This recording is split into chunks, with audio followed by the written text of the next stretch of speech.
You are Locked On Packers, your daily Green Bay Packers podcast. Part of the Locked On Podcast Network, your team every day.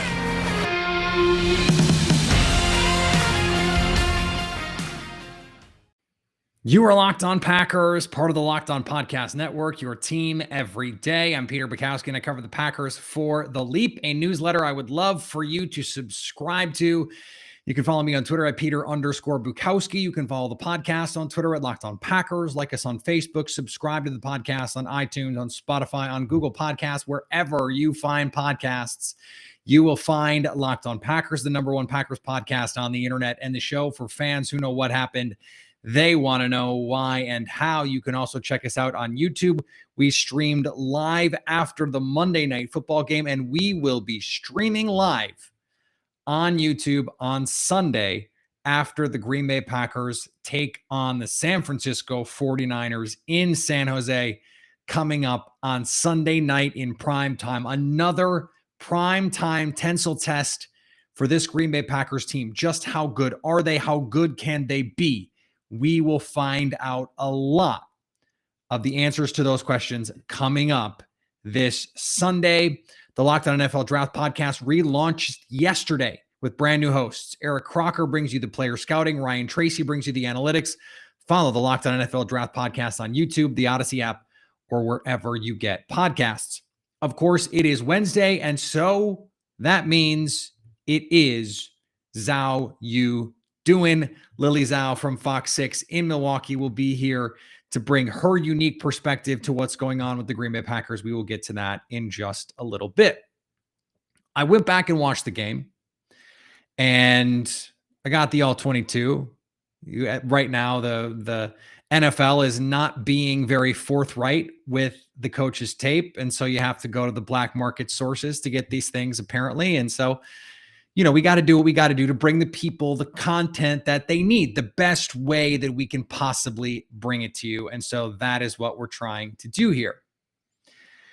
And frankly, I didn't need the all-22. I didn't need the coach's tape to see what I think is obvious to see, and that is Eric Stokes is the second best boundary corner on this team, and that needs to be the case moving forward. And that Jon Runyan Jr. should be the left guard moving forward. These are not new or hot takes. This was my take in August.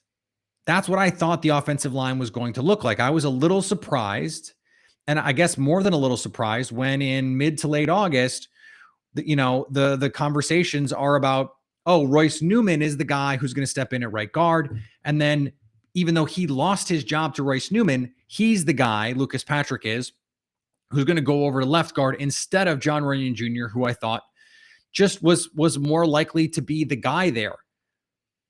Whether or not he had some issues with, Tom Silverstein said that the Packers were not thrilled with the strength strides that Jon Runyan Jr. made. Okay, that's fine. It's not ideal, but the play on the field says Jon Runyan Jr. is the better player because Lucas Patrick has been really bad. Has not been good in the preseason. Has not been good in training camp by all accounts. And so, it's the old Office Space. What is it that you would say you do here exactly? So I'm not going to be surprised if Jon Runyan Jr. takes this job moving forward. What is really frustrating and what is difficult to understand is this is not Monday morning quarterbacking post hoc analysis. This is stuff that we've been saying for weeks before the season opened, before training camp opened. We knew what Kevin King was. Kevin King was there to be the guy on the team that you have if the guys that you would rather play can't play. So if Eric Stokes is not ready right away, if he is struggling and he's not good, then Kevin King is your guy. Lucas Patrick, if JRJ and Josh Myers and Royce Newman can't hold it down, then Lucas Patrick is your guy. Why? If there's going to be changes here in the next week or 2 or 3, and by the way, there are going to be changes here in the next week or 2 or 3, Lucas Patrick is not going to be the long-term starter at guard. Kevin King is not going to be the long-term starter at tackle or at cornerback. Definitely not tackle. And that would be a hell of a misnomer. So why did we have this whole song and dance? Because if it's even close in the case of Eric Stokes and Kevin King, you play the other guy. You play Eric Stokes because we've seen the movie. We've seen the movie with Kevin King. And it is straight to Blu-ray. That there is no theater release. That is on-demand only movies. And that's not fair right now because plenty of good movies right now are being released only on demand. But look, we know what that looks like. It's not getting better. It's only going to be what it has been. Eric Stokes, he can be a lot better. I got a text from someone that I know that works with NFL players, let's say, and is a coach. I'm trying to be a little cagey about all this. And he said, we had the book on Kevin King. And not very good. Not what he said, but see I'm gonna spare you a little bit of the gory details on this. Said, we didn't think he was very good. Okay. I'm being pretty diplomatic on the phrasing. But he said 21, referring to Eric Stokes, is gonna be good. Okay.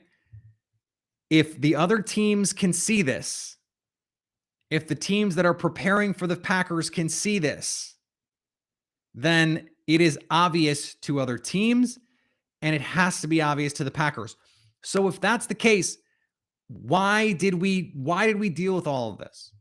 Is it just an elaborate face-saving thing for the organization? Is it just, oh, this is how this works because veterans, whatever? Frankly, I don't care about what the answer is. It's a lot like the preseason part of it. Why didn't Eric Stokes play in the preseason? You can't explain it. Because if he's not going to play in the preseason, then he's got to start and he's got to go out there because you think he's ready. That's the deal. If he's not going to play, it's because you think he is ready to go right now, in which case he should start. Period. And I do think he is going to be the boundary corner when they go to nickel against the 49ers. And he's a de facto starter now. He played starter snaps by week 2, and they moved Kevin King to the slot. And now what they have to figure out, or at least what they have to relay to us by snap count, is did they move Kevin King to the slot because they felt like they needed to find a place for him because you want to play your 3 best corners? Or because you felt like you had to because of contract, because of seniority, because of experience, all that stuff? Chandon Sullivan is a better slot corner, especially in man-to-man coverage, than Kevin King. There's just no question about it. Eric Stokes is the second best boundary corner on this team. Jair Alexander is the first best. And so those are the guys who need to be playing all the boundary reps at corner. You want to figure out the nickel? Fine. Figure out the nickel. If you want to put Kevin King out there, make sure it's in situations on early downs where he might face a tight end who's split out. Hopefully, if it's against teams that are not going to kill you with their slot receivers, if you're playing man, because you can't be predictable by personnel. If Kevin King is out there, they have no shot to guard Deebo Samuel. No shot in the slot. They need Jair Alexander on Deebo Samuel. They need Chandon Sullivan on Deebo Samuel. They need even Eric Stokes on Deebo Samuel. They're going to have to find ways to make this all work from a personnel standpoint. So I don't understand why you put Kevin King in the slot, except for the places when you're going to play zone, because he can be a solid underneath zone defender with the length and his ability to read the quarterback's eyes. He's not going to give you much in run support. So unfortunately, he's going to have to tackle if he's going to play in the slot. Not going to give you much there. So if it were me, he's on special teams now. He's a gunner. He's running down on kick return. He's trying to block punts. That's Kevin King's role in this team. And he's a backup that if, God forbid, Jair Alexander or Eric Stokes get hurt, he can go out there and play. That is the best role for Kevin King on this team. I don't want to gild the lily on this Kevin King stuff. I don't want to beat a dead horse. But if the Packers want to be a Super Bowl team, it is not with 20 as your starting boundary corner, not when 21 has looked just significantly better. And on the offensive line, I don't feel strongly about it because we've seen Lucas Patrick be fine. Lucas Patrick last year was a solid football player. So if the case for Matt LaFleur is, well, yes, he's had kind of a rocky camp and he's not been the guy that we're used to seeing. They have liked Lucas Patrick in Green Bay for a long time. So it's not going to bother me if they say, we're just going to give him the chance to work through this for a week or two. But Matt LaFleur did not say that. He didn't do the Matt Nagy, he's the quarterback when healthy thing with Dalton, which is just, oh my God, you guys. It's just the best. It's just the best to watch the Bears draft a potential franchise quarterback and just still pee down their leg in handling it. It's just the best. But so I'm not going to feel as strongly about it just because I don't know that Jon Runyan Jr. has the same sort of upside potential that Stokes does. And I don't think he offers, even if he does, let's just assume for a second that he does. I don't know, or I don't think Lucas Patrick is nearly the net negative that Kevin King is. And so I don't know that playing JRJ over him is the kind of upgrade that Stokes is for the defense. So that's a key difference. And that is an important difference. So if they're close, I'm actually fine saying, okay, the veteran should do it because we've seen the veteran, in this case, Lucas Patrick, be good, be solid. We haven't seen that from Kevin King. And that's the big difference in this scenario. So if JRJ really, and I thought he played really, really well on Monday.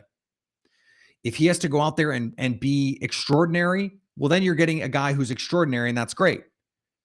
You don't need that. And hopefully Lucas Patrick can give you the reps that he can give you. But this tells me the fact that they played JRJ over Lucas Patrick, despite the fact that Lucas Patrick lost the job at right guard, got moved to left guard and won, in scare quotes, that job.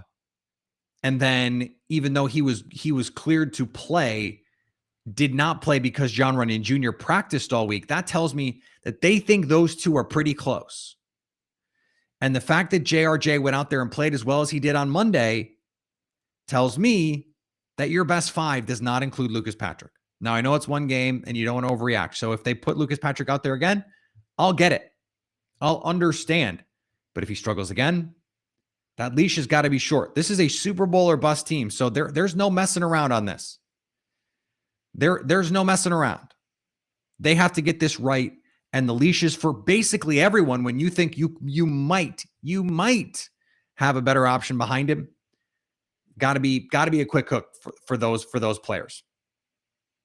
Today's episode is brought to you by BetOnline. BetOnline is your number one spot for pro and college football action this season. With a new updated site and interface, even more odds, props, and contests, BetOnline.ag continues to be the number one source for everything football. Head to the website or use your mobile device to sign up today to receive your 100% welcome bonus when you use that promo code Locked On. Use that promo code Locked On. You put money in, they match it. Bingo. Up to 100%.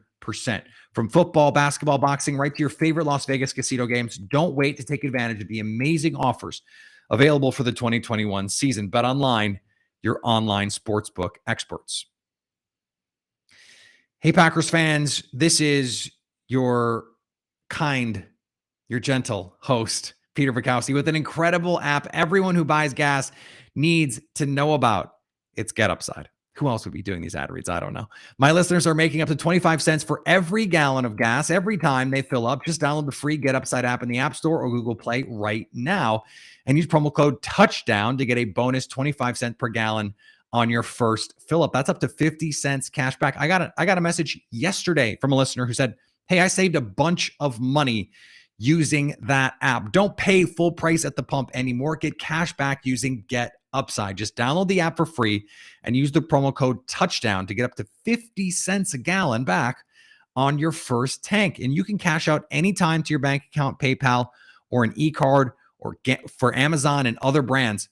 So many ways for you to make this work for you. Just download the free Get Upside app and use promo code TOUCHDOWN to get up to 50 cents a gallon cash back on your first tank. That's code TOUCHDOWN. For the first time this season, we get to bring in our friend Lily Zhao from Fox 6 after a Packers victory. And that makes it all the more special to say, Lily, how you doing? Peter, I am doing great. It is, like you said, lovely just to be talking Packers football after a win. I think we were all kind of wondering how this team would respond, how they would look in week 2. So I'm doing great. Excited to be back on the podcast. How you doing? I am good. I am glad that we do not have to talk about the drama anymore, at least for this week. Who knows if they get blown up by San Francisco, the drama will all come back. That's just the way this roller coaster is going to ride, I think, this season, unfortunately. So everyone get those shoulder harnesses in place. Make sure your valuables are all in your pockets because it's going to be that kind of season. Let's start there, Lily, after the game. On a scale of 1 to 10, just how happy was Aaron Rodgers to call out the haters and the losers and the trolls? I know Lisa Salters asked him if he was like an I told you so guy, and he said no, but I feel like deep down, we know. Got to be up there like a 9 or a 10, 100%. Also, like I told you guys. He is 100% an I told you so guy. So for him to say that is hysterical. And that's fine. I'm an I told you so guy. It's not even a criticism. It's one of those things. So they go out and they have a much better offensive game. The defense still needs some work.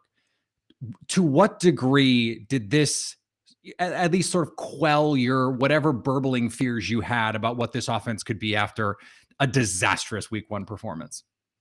I think this is what we expected week 1, right? We expected there to be a lot of Aaron Jones. We expected there to be a lot of the ground game. We expected Davante Adams to make those. How did Davante Adams make those catches? I think that's the product we expected to see, and we finally saw it, albeit against a Lions defense that, their front, pretty good quarterbacks, not a lot of guys. So take it with a grain of salt, but a win is a win is a win. And, this is what we expected to see. But like you mentioned, defensively, it's still a problem. Yeah, I think it's one of those things like the Vegas line here didn't move from before the game to after the game. So it's one of those things where it's like, I'm not impressed with what I saw. They were what they're supposed to be. When they play above that, that's when I'll be impressed. And I don't even think that's like a hater take. That's just like, no, this is what their offense is supposed to look like. And so if they go out and just do what we expect, maybe we should be more impressed. Maybe we should appreciate the greatness and all that stuff. And to be fair, Aaron Jones, awesome. Davante Adams, had by far his best game of the season. Rodgers, same thing. But you mentioned the defense, Lily. The second half, how much of what they did in the second half makes you go, okay, I feel better about this, and how much of it was maybe the Lions are still just the Lions? I think there's a bit of both, right? Mm-hmm. And obviously, the fumble that Jared Goff had, the rain, I think played a big factor in that. But I do small feel hands like that Jared Goff. I have small hands too, though, so I can't really say. Well, you're not an NFL quarterback, Lily. That's true. Touche. Yeah, so I feel like it's a product of, again, it's still early. The Lions are still, I think, a good team with Jared Goff, but they're not going to be like, a Chiefs or a Bucks team, So there was improvement in terms of getting a fourth down stop there with Eric Stokes, improvement with rushing the quarterback at the very end, improvement with getting a takeaway. But I think it's kind of concerning, though, when at halftime, Matt LaFleur is saying, we still have to get pressure on the quarterback because Jared Goff had pockets all day long just to probably eat dinner and do his taxes and anything he wanted in the pocket because he was so untouched. I think the pressure up front is still an issue that they have to get corrected, but they did what they had to do down the stretch, and it helps when your offense is putting up 35 points. What do you think Jared Goff has for dinner? Ooh, I'd say chicken, broccoli. No, that seems very plain and average. No, right? but I don't know. No, but like that seems right to me. lasagna. No, you know what's so funny is that's exactly what I thought. I was like, he eats boneless, skinless chicken breast, Yes, broccoli, and sweet potato. And I think he goes white rice. I don't think he goes like full, just like football guy. But then like for dessert, he has ice cream. I think that's what Jared Goff is. I think that's what he's doing back there. Pretty balanced, healthy meal, I'd say. Exactly. I think that's maybe that's the reason for the Packers home field advantage is because people like go to Kroll's and stuff before the game and they're not used to eating like that. Speaking of eating, Aaron Jones, 8 and 8 and 8 exactly. And this was something that they telegraphed. They said all week, we need to run the ball more. We need to run the ball more. And when you look at the final score sheet, you're going, they didn't actually run it that great. So, I mean, is this something that you think they just need to say, okay, we need to make sure if the teams are going to play too high, we have to commit to doing this, even if it's not going to work that well. They didn't break off. Aaron Jones didn't have his 50-yarder that he sometimes gets. They didn't have the big passing play, but they were able to do enough. Is that how they're going to have to live in some of these games, do you think? Yeah, I think so. Especially when they're playing too high, you're not going to be able to get those huge pass plays down the field. So you just have to take what they give you, just those small, quick passes. You just go underneath and just kind of dink and dunk them that way. We saw that 50-yard bomb to Devontae, but outside of that, he tried MVS multiple times and just outthrew him just a smidge. So that might have changed the look of the game if they had connected on a couple long touchdowns there. But you know what? When they're playing a defense, like that, then you're just gonna have to just really dink and dunk. But like you mentioned, though, Aaron Jones is 4 touchdowns, but multiple were through the air. They were receiving touchdowns. Yep. He wasn't pounding them in on the ground. But I think the kind of message is get Aaron Jones involved, whether it's on the ground, it's in the passing game. You need him to make a difference offensively, and when you get him involved, you put up 30+ points.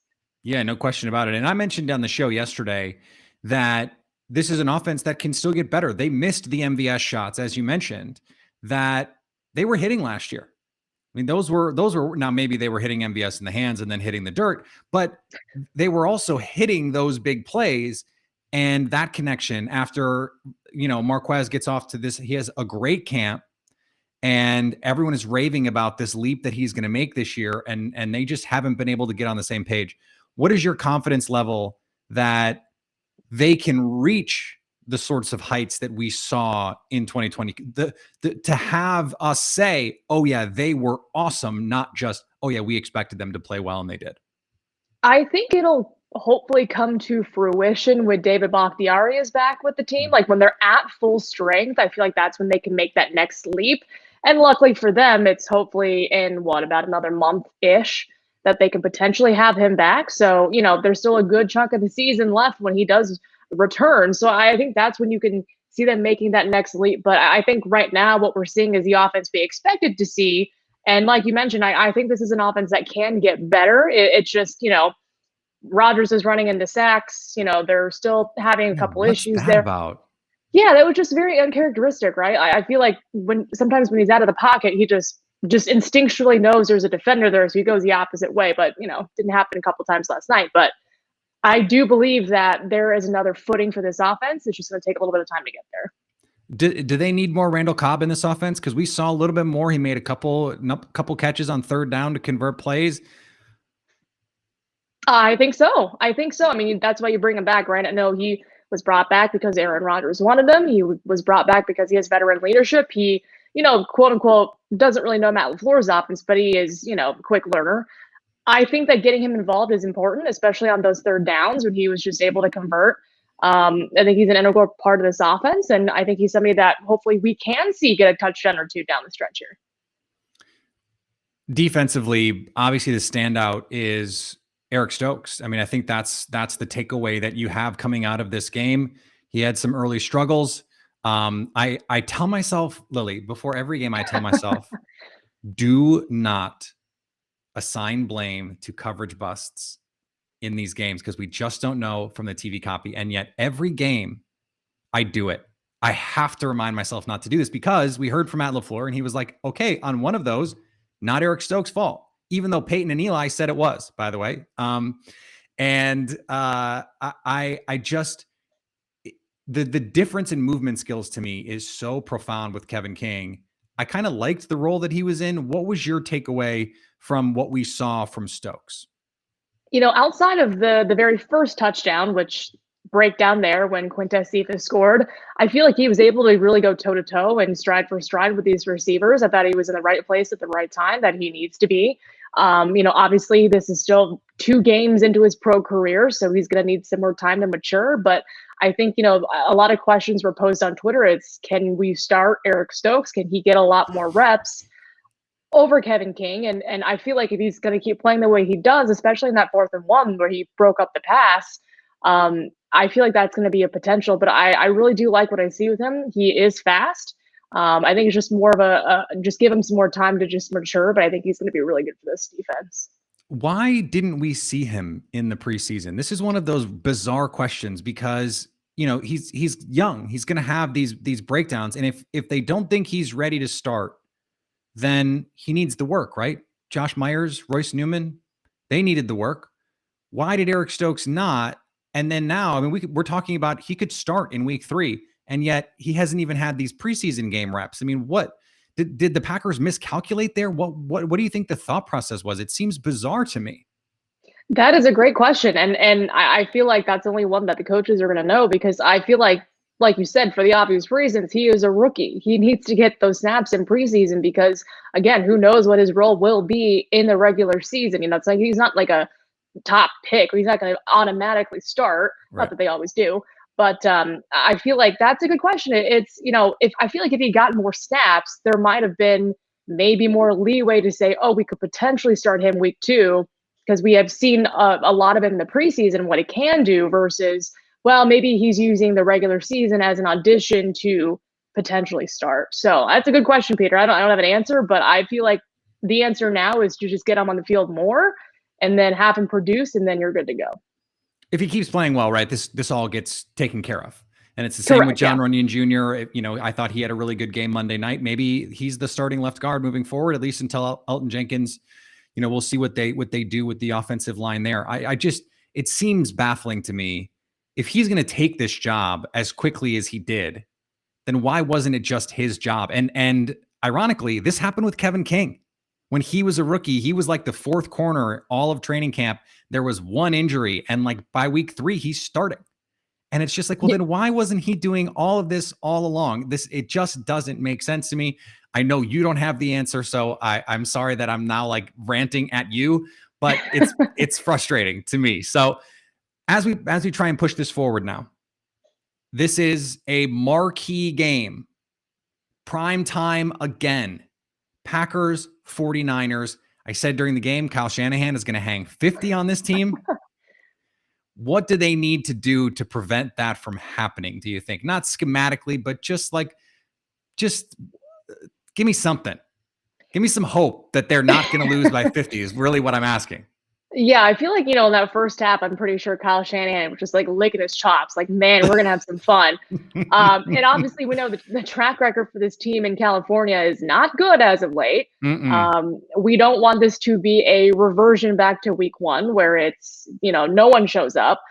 I feel like the difference just has to be up front. They have to get pressure on the quarterback. That's just been the issue because, like we all know, get pressure on the quarterback, good things will happen. Either that or they just got to stop the run. They just got to make them one-dimensional. I think it's one of the two, but I think that pressure on the quarterback has to be their kind of key thing that they need to do against the Niners. It's not something we've seen them do very well. And a couple times they blitzed. So maybe, hey, blitz some more. I don't know. Maybe that would help as well. But I think they just got to get in the face of the quarterback and affect him that way, because otherwise it's going to be a long day. Yeah, I think the other part of it is they have to be able to score. This was a problem for them. In 2019, they couldn't score. And so the 49ers could do whatever they wanted offensively. And Matt LaFleur said it in his press conference. The reason the defense started to play better in the second half is the Packers had the lead. And so that made the Lions offense a little bit more one-dimensional than you would otherwise make it. And I got this great quote from a league source. He told me after week one, that defense, I think it can be a top 10 unit, but it can only be as good as the offense lets it be. And that's true of every defense. And so that's a quote I just keep going back to. The defense can only be as good as the offense lets it be.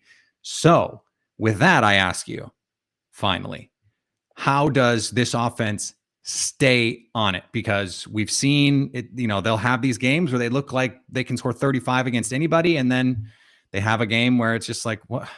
And those games are usually in California, by the way. Yes, they are. I think I think the big key was obviously just extending drives and just getting those third downs. Because like we said, week one, they couldn't buy a third down. Just couldn't buy one until the fourth quarter, and Jordan Love was in last week. And week two, they were just automatically getting third downs, whether it was to Devontae, to Randall Cobb. They just need to extend drives. They just got to keep their offense on the field. They can't have the defense be on the field for 10 plus minutes. It's not going to bode them well, because when Aaron Rodgers is on the sideline, the Packers are not scoring points. So I think they just got to be very smart in how they attack this. They got to get the ground game going. I know it hasn't been a big factor, but they just got to extend drives and put some points on. Like you said, Peter, it's take the 3 if you need to, right? You just got to get some points. Because I think the last thing I think Packers fans want to see is another trip out west that ends in another poor showing. So we'll see how they respond. And I'm cautiously optimistic, I guess, this time around. Yeah, I think that cautious optimism is where I don't really think the 49ers are really going to score 50 or that the Packers are going to lose by 50, but you at least want them to go out and make it a game. Understanding no David Bakhtiari, understanding no Zadarius Smith. I mean, 2 of your 5 best players probably on this team are missing, but the 49ers, they have their own injury issues. They don't have any cornerbacks. So it's going to be a fascinating matchup. And the great news is, Lily, we get to talk about it next week. Can't wait. All right. I want to thank Lily Zhao for joining the program. Always great to talk to her. Of course, we love Lily, and we get a win to talk about. We also love that. Today's episode is brought to you by DirecTV Stream. Does this sound familiar? You've got one device that lets you catch the game live, another that lets you stream your favorite shows. You're watching sports highlights on your phone, and you've got your neighbor's best friend's login for that other stuff.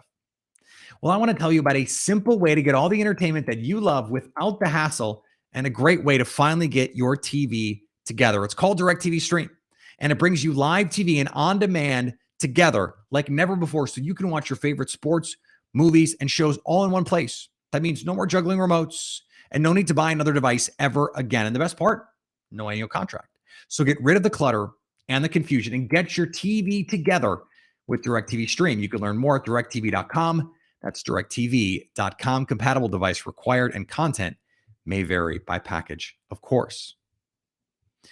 Today's episode is brought to you by our friends at Built Bar. Built Bar is the best tasting protein bar ever. It's the protein bar that tastes like a candy bar. And this week, there is a limited time flavor cookie dough chunk. Got a message about it today, in fact. Hey, what do you think of the cookie dough chunk?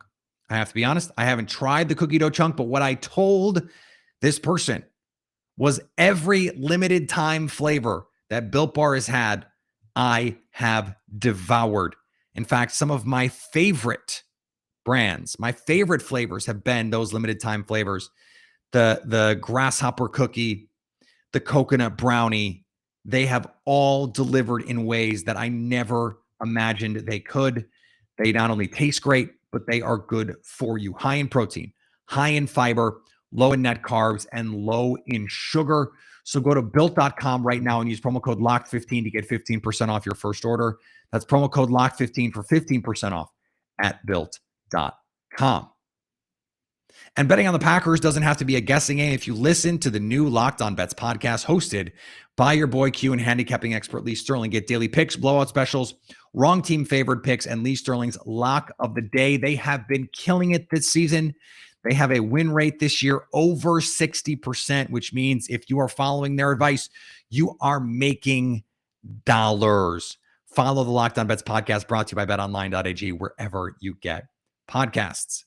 We're going to be back tomorrow with our friends at the Locked On Niners podcast for our crossover Thursday, and then live on Friday. Like I said, we got to figure out timing on that. I will let you know on tomorrow's show, and of course on Twitter, so you can be sure to be there for our live show on Friday. Follow me on Twitter, Peter_Bukowski. Follow the podcast on Twitter, Locked On Packers. Like us on Facebook.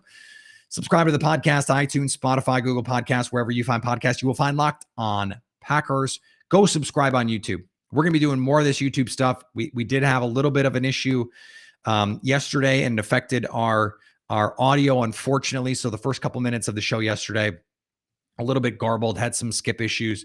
We are in early season mode as well, but we're trying a lot of new things, and hopefully you guys are enjoying it. And anytime you want to be a part of the show and you want to send us your messages, your input, your feedback, all that stuff, you can send it to the Locked On Packers fan hotline, 920-341-3775 to stay Locked On Packers.